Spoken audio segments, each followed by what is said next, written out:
Hello दोस्तों, आपका स्वागत है आपके अपने ही चैनल में जिसका नाम है एंट्री ऐप। दोस्तों यहाँ पर आज हम बात करने वाले हैं, जैसा कि पीछे आप हेडलाइन देख पा रहे होंगे, एमपी पुलिस के लिए 30 दिन की स्ट्रेटेजी। 30 दिन में आप कैसे पढ़ाई करेंगे वो हम यहाँ पर जानेंगे।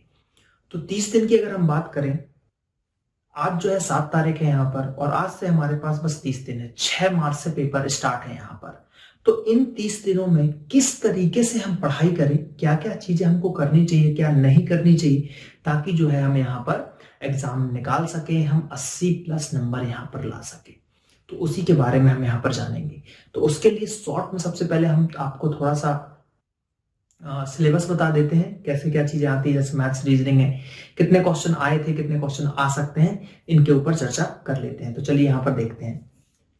तो सबसे पहले अगर मैं यहाँ पर बात करता हूं तो हमारे पास 3 सेक्शन देखने को मिल जाएंगे। आपको देखने को मिल जाएंगे मैथ्स, क्या देखने को मिल जाएगी, आपको मैथ्स देखने को मिल जाएगी। उसके बाद बात करें तो आपको रीजनिंग देखने को मिल जाएगी।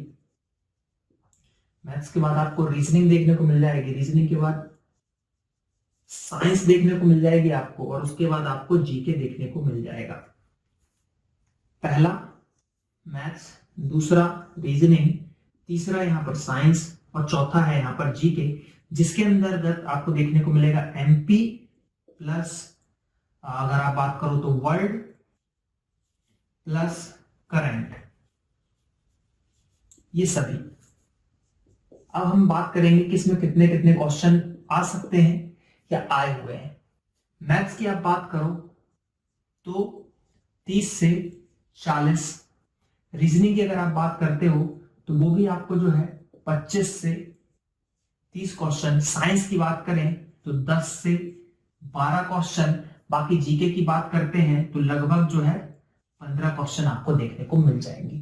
इस तरीके से जो कुछ पेपर आता है, रेंज यही रहती है। किसी शिफ्ट में 30 क्वेश्चन मैथ्स के आएंगे, किसी शिफ्ट में 40 आ जाएंगे, किसी में 35 आएंगे। रीजनिंग किसी में 30 आ जाएगी, किसी में 28 आ जाएगी, किसी में 35 आ जाएगी। कभी कभी ऐसा होता है किसी किसी शिफ्ट में रीजनिंग जो है 35+ भी आई हुई है। साइंस 10 से 12 कंसिस्टेंट चलता है, 8 9 10 11 12 मतलब 4 ऐसे चलता है। एमपी जीके, अब इस जीके में क्या होगा, किसी शिफ्ट में एमपी जीके, किसी शिफ्ट में आपका एमपी जीके का 10 प्रश्न पूछ ले या 11 प्रश्न पूछ ले। किसी शिफ्ट में एमपी जीके 5 प्रश्न नहीं पूछे। किसी शिफ्ट में जो इंडिया लेवल की जीके है, इंडिया लेवल का जो जीके है वो ज्यादा आ जाएगा, 10 क्वेश्चन आ जाएगा। तो वो उसी में घूमता रहता है। किसी में एमपी के क्वेश्चन ज्यादा आ जाएंगे, किसी में इंडिया के क्वेश्चन ज्यादा आएंगे, किसी में करंट अफेयर ज्यादा आ जाएंगे। तो ये यहाँ पर घूमता रहता है।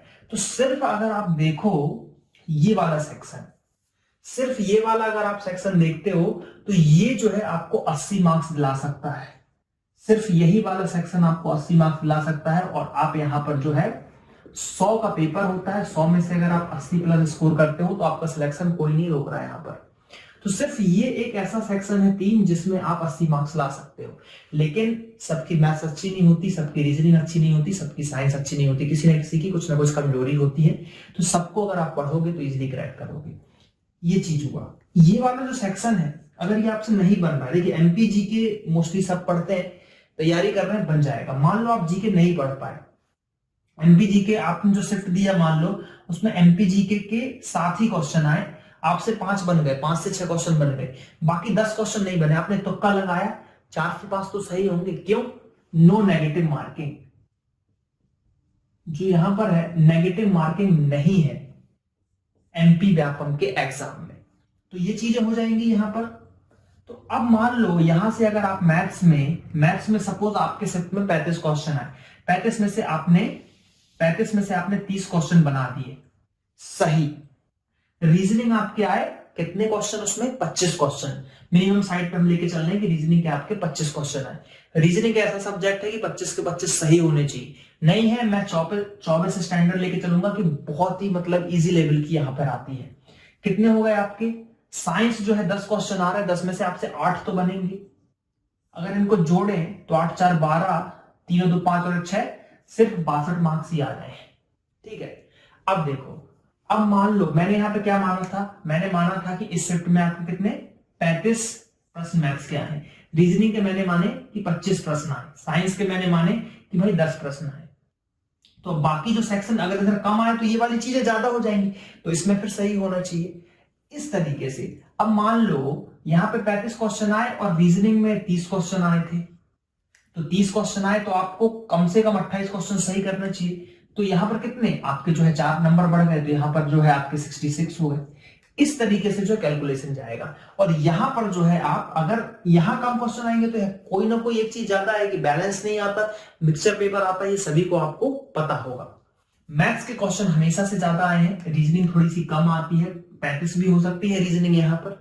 तो इस तरीके से जब कैलकुलेट करेंगे तो ये वाला जो सेक्शन हो जाता है आपका पूरा, इस सेक्शन में से आपको जो है लगभग जो 69 70 मार्क्स लाने पड़ेंगे इस वाले सेक्शन में। ये वाला जो सेक्शन होगा, अगर मान लो किसी में जीके ज्यादा ही आ जाती है तो उसका कुछ अपन कर नहीं सकते। अमूमन 15 से 16 क्वेश्चन आते हैं, इसमें से जो है आपको 10 मार्क्स लाने हैं। अब वो तुक्के में लाओ या पढ़ के लाओ, वो आपके ऊपर है। इस तरीके से आप करोगे तो 80 मार्क्स जो है आपके आ जाएंगे और इजीली आप सिलेक्शन ले लोगे। देखो 78, 79, 80, ये 3 फिगर ऐसे हैं कि सिलेक्शन वाले फिगर है, लेकिन 80 70 दिलाता है 100% कि भैया आपका सिलेक्शन हो जाएगा, आप फिजिकल निकाल लो, इजीली हो जाएगा। तो ये जो है यहां पर एक पैटर्न है जिस तरीके से पेपर आता है। आप प्रीवियस ईयर पेपर देखोगे, किसी से मैथ्स 35 आया, किसी में 38 आया, किसी में 42 प्रश्न भी मैथ्स के पूछे गए। रीजनिंग में बात करोगे 30 प्रश्न आए, 35 आए हैं, 25 आए हैं, इस तरीके से। जीके में 15 से 20 ही एवरेज चला है। एमपी के किसी में 10 आ गया, किसी में 15, किसी में जो है यहाँ पर 8 आ गया। साइंस जो है 10 12, इसी तरीके से एक पैटर्न चलता है। तो साइंस और जीके अगर मिला दोगे तो समझ लो 30 क्वेश्चन यहां भी आपके बन जाते हैं। तो जो पैटर्न क्या हो गया, पैटर्न हो गया 40 30 30, ये आपका पैटर्न हो गया। एग्जाम जो सिलेबस जो एमपीपी जो उसकी वेबसाइट है, वेबसाइट में लिखा रहता है कि मैथ्स प्लस साइंस जो है 40 नंबर की आएगी, लेकिन ऐसा होता नहीं है। मैथ्स ही 40 नंबर की दे देते हैं वो। आप अगर प्रीवियस ईयर पेपर देखते हो उसमें क्या लिखा रहेगा, मैथ्स प्लस साइंस 40 आएगा, लेकिन ऐसा नहीं है। वो ज्यादा ही क्वेश्चन यहाँ पे आते, क्योंकि जो ऐसा फिक्स नहीं है। एमपी का जो एग्जाम इसमें हो रहा है व्यापम में, पुलिस का फिक्स नहीं है कि बिल्कुल हाँ एक सेक्शन है मैथ्स मतलब 30 ही क्वेश्चन आएंगे, ऐसा कहीं फिक्स नहीं है। सीक्वेंस से भी नहीं रहते, पहला क्वेश्चन मैथ्स कराएगा, दूसरा क्वेश्चन साइंस कराएगा, तीसरा रीजनिंग कराए, ऐसा यहाँ पर पैटर्न बनता है। तो ये तो हो गया पेपर आएगा, हमको मार्क्स लाने हैं इतने, लेकिन क्या स्ट्रेटेजी होगी, कैसे पढ़ेंगे। तो सबसे पहले मैं बता देता हूं, अब जो है डिटेल्स वाली बुक्स नहीं पढ़नी है, मोटी मोटी बुक्स कोई नहीं पढ़नी है, ठीक है। आपको सिर्फ फोकस करना है 2 से 3 चीजों पे, जो मैं आपको बता रहा हूं यहां पे मैं लिख देता हूं। क्या चीज, मॉक टेस्ट। मॉक टेस्ट, अब मॉक टेस्ट क्या है भाई, मॉक टेस्ट की बात करें तो फुल लेंथ पूरे 100 मार्क्स के टेस्ट दिन में 2 बार देना है। दिन में 2 बार, दिन में कितने बार भैया, दिन में 2 बार देना है। क्यों देना है, एक बार आप सुबह दो, एक बार आप सुबह दो और एक बार आप शाम को दो। जैसे दवाई डॉक्टर बोलता है ना, सवेरे 1 गोली और शाम को 1 गोली, ऐसे लिख के देता है ना, तो उसी तरीके से यहां पर आपको पढ़ाई करनी। सवेरे 1 टेस्ट, शाम को 1 टेस्ट। अब बीच में क्या करना है, टेस्ट दोगे, टेस्ट दिया आपने, है ना, इसको मैं यहां पर रफ कर रहा हूं। अगर हम बात करें तो टेस्ट दिया, देखो टेस्ट दिया आपने 100 मार्क्स का, 100 में से आ गए आपके 70 मार्क्स। कितने आ गए भैया, 70 नंबर आ गए टेस्ट में। तो अब यहां पर करना क्या है, आपको देखना है कि जैसे आपने मैथ्स दिया, मैथ्स के आपने जो है कितने 4 प्रश्न गलत किए। कितने किए भैया, 4 प्रश्न आपने गलत किए। अब उसमें से एक क्वेश्चन था टाइम एंड वर्क का, एक क्वेश्चन था परसेंटेज का, एक जो था प्रॉफिट लॉस का था, है ना, इस तरीके से एक ये आपके गलत हुए। तो अब आपको यहां पर छांटना है कि टाइम एंड वर्क का गलत हुआ तो किस टाइप का क्वेश्चन गलत हुआ मेरे से, प्रॉफिट लॉस का गलत हुआ तो कौन सा क्वेश्चन गलत हुआ, उसको तो करना ही करना है। फिर एक आपको मैथ्स की जो भी आप स्टैंडर्ड बुक प्रेफर कर रहे हो उस बुक में उस टाइप के सारे प्रश्न लगा डालने हैं, ठीक है। कि टाइम एंड वर्क का मेरे से ये वाला नहीं बना कि जिसमें पूछ रहा है, क्या पूछ रहा है टाइम एंड वर्क में, ऐसा क्वेश्चन आया हुआ था अपने पास कि A प्लस बी ने मिलके 5 दिन में काम किया, बी ने अकेले 6 दिन में किया, तो बताओ ए कितने दिन में करेगा। ये वाला प्रश्न यहां पर आया हुआ था, ये आपसे नहीं बना। तो इस टाइप के जितने पॉसिबल क्वेश्चन हो सकते हैं आप लगा लो। तो इस तरीके से मैथ्स करना है। ऐसे ही रीजनिंग करना है कि रीजनिंग में आपसे एक प्रश्न नहीं बना, यहाँ पे तो वो कौन सा प्रश्न था? सपोज मान लो आपसे वो सिलॉग नहीं बना कि उसने क्वेश्चन पूछा जो कि कुछ कुत्ते बिल्ली हैं, तो ये कुत्ता हो गया, ये बिल्ली हो गए, ठीक है। कुछ कुत्ते बिल्ली हैं, कुछ बिल्ली जानवर है, कुछ इस तरीके से उसने पूछ लिया था कि जानवर और कुत्ते में रिलेशन बताओ। ये सपोज आपसे नहीं बना, ठीक है, सपोज आपसे ये वाला नहीं बना, तो यहां पर आपको क्या करना है, फिर इस टाइप के प्रश्न देखने हैं कि भाई रीजनिंग में मेरे से ये नहीं बना तो मैं इसको यहां पर बनाऊंगा। तो इस तरीके से जो करके आप तैयारी कर सकते हो। ऐसे ही जीके में पहुंचेंगे हम, जीके वाले सेक्शन में हम पहुंचे कि आपने 20 क्वेश्चन जीके के थे, पूरे साइंस वाइंस सब मिला के 25 क्वेश्चन थे। उसमें से आपसे जो है खेलकूद नहीं बना, है ना, नहीं बना यानी कि गलत हो गया, क्योंकि करना तो पूरे 100 है क्योंकि नेगेटिव नहीं है। आपसे खेलकूद नहीं बना, साइंस में आप गए, बायोलॉजी का प्रश्न नहीं बना आपसे ये नहीं बना कि पाचक रस कहां बनता है, ये सारी चीजें। तो इस तरीके से बायोलॉजी में जाना है तो जो भी टॉपिक, आप खेलकूद नहीं बनना तो खेलकूद देख लो, जो भी टॉपिक नहीं बनता वो आप उसको देख लो। तो इस तरीके से चीजें जो है आपको पढ़नी पड़ेंगी। खेलकूद के क्वेश्चन नहीं बने, या फिर आपसे बायोलॉजी के नहीं बने, आपसे फिजिक्स का नहीं बना, आपसे मात्रक नहीं बने, उसने पूछ लिया कि एसआई यूनिट क्या है ना, उसने पूछा एसआई यूनिट क्या है, एसआई यूनिट नहीं तो पूरे यूनिट देख लो, ठीक है। और बुक अभी कौन सी प्रेफर करनी है इन 3 दिनों में तो मैं आपको बताता हूं। जो भी करना है वन लाइनर, ठीक है, वन लाइनर फैक्ट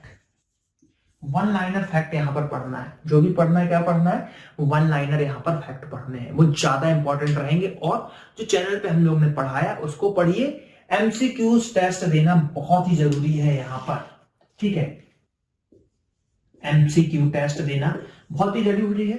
हो सके थोड़ा सा अगर आप समय बहुत है, समय अगर आप निकाल सके चैप्टर वाइज एमसीक्यूज जरूर दें। जीके के लिए, जीके जीएस के लिए, जीके जीएस का जो सेक्शन है जिसमें एमपी वर्ड है, चैप्टर वाइज खेलकूद पढ़ रहे हो, खेलकूद के 50 क्वेश्चन लगा डालो, उससे बाहर क्या आएगा, है ना। आप यहां पर अगर आपने यहां पर बायोलॉजी पढ़ा, आपने बायोलॉजी में हड्डी चैप्टर पढ़ा, ठीक है, हड्डी चैप्टर पढ़ा, इसके क्वेश्चन लगा डालो, 50 क्वेश्चन लगा डालो। अब बोलोगे मिलेगा कहां से, ये जो है अगर हड्डी की बात करें, लूसेंट की जो एक मोटी वाली आती है एमसीक्यू चैप्टर वाइज, उसमें हर प्रकार के क्वेश्चन दिए रहते हैं, वो लगा लो, फटाफट लगाओ, एमसीक्यूज लगाओ, है ना। एमपी के लिए आप कोई भी टेस्ट सीरीज परचेज कर सकते हो, फुल लेंथ की टेस्ट सीरीज ले सकते हो और यहां पर तैयारी कर सकते हो। इस तरीके से आप तैयारी करेंगे, आराम से आप 80 मार्क्स ला सकते हो एग्जाम में और सिलेक्शन हो जाएगा।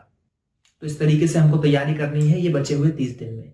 तो आई होप कि वीडियो अच्छा लगा होगा। अगर वीडियो अच्छा लगा तो वीडियो को लाइक करो, चैनल को सब्सक्राइब करो, ऐप को हमारे डाउनलोड कर लो, एंड्रॉइड ऐप को डिस्क्रिप्शन में जाकर आप डाउनलोड कर सकते हो, उस पर भी टेस्ट वगैरह आप फ्री ऑफ कॉस्ट यहाँ पर दे सकते हो, करंट अफेयर्स पढ़ सकते हो। हाँ, करंट अफेयर्स के लिए आप क्या कर सकते हो, डेली हमारे चैनल पर सवेरे 8 बजे करंट अफेयर्स के वीडियो आते हैं, वो आप यहाँ पर देखो और एग्जाम में उससे आपसे बन जाएगा। तो आई होप ये वीडियो अच्छा लगा होगा। चलिए मिलते हैं अगले वीडियो में। थैंक यू, जय हिंद, जय भारत।